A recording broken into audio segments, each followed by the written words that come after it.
Bonjour à tous. Alors aujourd'hui, on m'a demandé d'aborder un problème. Et mon problème, c'est la mort. Et aujourd'hui, la mort, c'est souvent associé au cancer, malheureusement. Et c'est une tendance qui ne va pas s'améliorer. Mais bon, pour m'attaquer à la mort, je vais avoir du mal parce que je ne suis pas médecin. Et d'ailleurs, mon équipe, comme vous pouvez le voir, il n'y a pas de médecin non plus. Donc on est une entreprise de 3 personnes, 2 personnes expertes en imagerie médicale et un business développeur. Donc personne du corps médical, mais on avait quand même envie de combattre. Et donc ce qu'on va combattre, pas directement la mort, mais plutôt on va aider le médecin. Donc aider le spécialiste à faire un meilleur diagnostic du cancer du sein grâce à nos logiciels. Parce que en discutant, l'idée est venue en discutant avec des spécialistes, on s'est rendu compte que leur tâche de diagnostic n'était vraiment pas facile. Pas facile du tout. Et pour le comprendre, il faut que vous vous mettiez 2 minutes aujourd'hui dans la peau d'un radiologue et vous imaginez que maintenant, tout de suite, vous allez faire un diagnostic sur base d'images. Donc tout d'abord, vous affichez les images devant vous et vous allez observer s'il y a présence ou non d'anomalies. Vient ensuite l'étape du rapport. Vous allez devoir faire un rapport de ce que vous observez. Et là, pour ce rapport, vous allez prendre votre dictaphone. Prenez votre dictaphone et vous allez enregistrer votre discours libre, non structuré, pour décrire ce que vous voyez. Ensuite, vous allez remettre ce dictaphone à votre secrétaire et lui demander de retranscrire en texte ce que vous avez enregistré. Ça prend du temps. Et finalement, vous allez encore devoir revenir vers votre secrétaire et vérifier qu'elle a bien fait ce rapport et qu'il est correct, que la structure respecte le protocole. Donc c'est un gros problème, parce qu'il y a une perte de temps. Or, le temps, vous le savez, c'est de l'argent, et donc les coûts des soins médicaux augmentent. Mais il y a aussi une perte d'information, information sur le patient. La solution qu'on apporte, c'est des logiciels avec une interface intelligente qui vont permettre aux médecins d'annoter directement sur l'image, de manière digitale, à l'aide d'un dictionnaire composé d'icônes qui correspondent à un thésaurus international. C'est donc un langage global, il y a une seule langue. Alors, les bénéfices de cette solution, c'est qu'on va permettre aux spécialistes de prendre un meilleur diagnostic en un temps record, contrairement au passé. On va avoir une meilleure accessibilité de l'information, c'est-à-dire qu'un rapport standard et structuré, c'est facilement échangeable, communicable et facilement compréhensible. On va aussi apporter un diagnostic de meilleure qualité, un rapport de meilleure qualité, et donc au final, c'est un suivi du patient qui va être facilité. Et dernièrement, on va apporter un gros gain de temps dans tout le processus diagnostique. Alors Intuitim, c'est une entreprise qui existe déjà depuis 2 ans, qui a déjà des produits finis, dont une solution pour le dépistage du cancer du sein, qui est utilisée par des experts belges et européens. Nous avons déjà vendu à des centres de dépistage du cancer du sein et autres. Nous avons déjà vendu à IBA. Et finalement, nous avons déjà tissé des partenariats avec des acteurs internationaux qui sont très volontaires, très motivés de revendre nos applications dans leurs pays respectifs. Ça, c'est la situation actuelle. Mais demain, nous voulons encore aller plus loin avec vous. Nous voulons attaquer d'autres spécialités, le cancer de la prostate, de la thyroïde.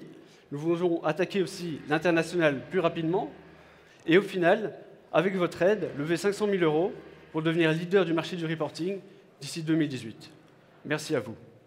Bravo. Et comme chaque fois, on essaie de se dire, mais on doit avoir 3 minutes. Mais tu as empiété un tout petit peu, mais ça peut mal. Donc, qui a une question pour Édouard? Oui. Oui. Non.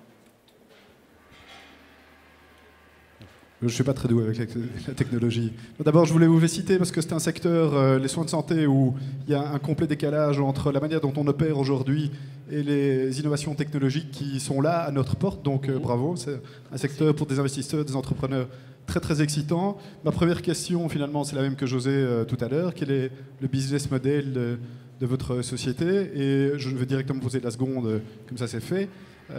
Est-ce que vous avez besoin, j'imagine pour vendre à des organismes de type hôpitaux, médecins, vous avez besoin d'une forme de certification? Est-ce que c'est le cas? Est-ce que vous êtes à même à répondre à ces demandes? Voilà. Alors, pour la première question, concernant le business model, donc on a des applications qui sont des logiciels. Alors, ces logiciels, on les vend à l'utilisation. Ça permet d'avoir un accès économique facilité. tout centre, peu importe son budget, va pouvoir utiliser l'application, même si c'est une spécialité qu'elle ne pratique pas beaucoup. Et ensuite, pour la seconde question, il y a évidemment des certifications, c'est important pour vendre dans le médical, il faut respecter les procédures. Et alors ça, c'est heureusement quelque chose qu'on a pris très vite en compte dans la création de la société, parce qu'on a prévu justement de développer tous ces logiciels pour respecter tous les standards et pouvoir être certifiable automatiquement à la fin. Et donc, on est dans un processus de certification ISO, et on va être certifié, nous sommes actuellement en phase finale, on sera certifié d'ici la fin du mois de novembre. Pratiquement, ça prend combien de temps à mettre en place un système? Alors ça va vraiment dépendre de l'activité de l'entreprise, mais dans notre cas, on estime qu'on a quand même passé 1 an du début de la recherche de tous les dossiers, de toutes les procédures à faire, jusqu'à maintenant à la finalisation, on va compter une grosse année. Ok. Autre question? Est-ce que le marché et le net ont-ils des questions? Je n'ai pas encore vu de question qui a surgi sur le fil, mais je peux quand même te poser une question, Edouard. Tu as parlé de ta première solution sur le dépistage du cancer du sein. Un peu plus fort. Donc, la première solution était sur le dépistage du cancer du sein. Est-ce que vous comptez aller sur d'autres dépistages particuliers? Pourquoi? Initiative de votre côté, ou bien il y a une demande réelle dans d'autres domaines, dans d'autres cas? Alors oui, on compte aller sur d'autres spécialités. C'est d'ailleurs l'objet du plan. Et donc, en rencontrant pas mal de spécialistes en une année et demie, on a rencontré plus de 150 spécialistes. On a pu valider, parce que même s'ils n'étaient pas toujours des spécialistes du sein, quand on montrait l'application, on vérifiait toujours la même chose, c'est qu'ils voyaient directement l'intérêt général pour leur pratique, et donc ils voyaient directement comment on peut dupliquer notre application dans leur secteur particulier. Et donc c'est vraiment la stratégie, c'est de proposer des applications pour tous les secteurs spécialisés, qui soient plus faciles pour chaque utilisateur différent. Et alors il y avait une sous-question. Est-ce que c'est une initiative? Donc voilà, c'est vraiment un besoin, une demande qu'on voit quand on rencontre les utilisateurs et auquel on veut répondre avec notre App Store médical. Merci. Y a-t-il une question dans la salle qui vous brûle sur la langue et que vous voulez absolument poser? Non? Pour l'instant, en tout cas, tu as 25 personnes qui ont fait une promesse d'investissement. En bout de course, on dira Génial. pour combien de montants et quel est le montant total. Je trouve qu'on ne va pas dévoiler maintenant. Vous pouvez encore toujours forcément investir ou faire une promesse d'investissement dans chacun des différents projets. J'espère que vous avez toujours votre smartphone, qu'il est toujours prêt à l'investissement ou à la promesse d'investir.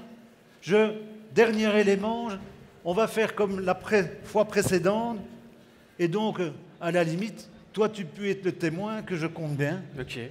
Vous prenez votre ticket vert en disant « mais ça, c'est vraiment un projet que je trouve a le mérite et que je voudrais supporter ». Ceux qui disent « mais je ne crois pas du tout en cette idée, il ne faut pas lever alors des tickets ». Et je vais compter 3, 5, 8, 10, 12, 13, 14, 15, 16, 17, 18, 19, 20, 21, 21, 29, 30, 35, 40, 44, 48, 50, 55, 58, 60, 64, 65, 70, 72, 74, 75, 76, 77, 80. Eh bien, bravo. Okay, et donc, merci. Edouard?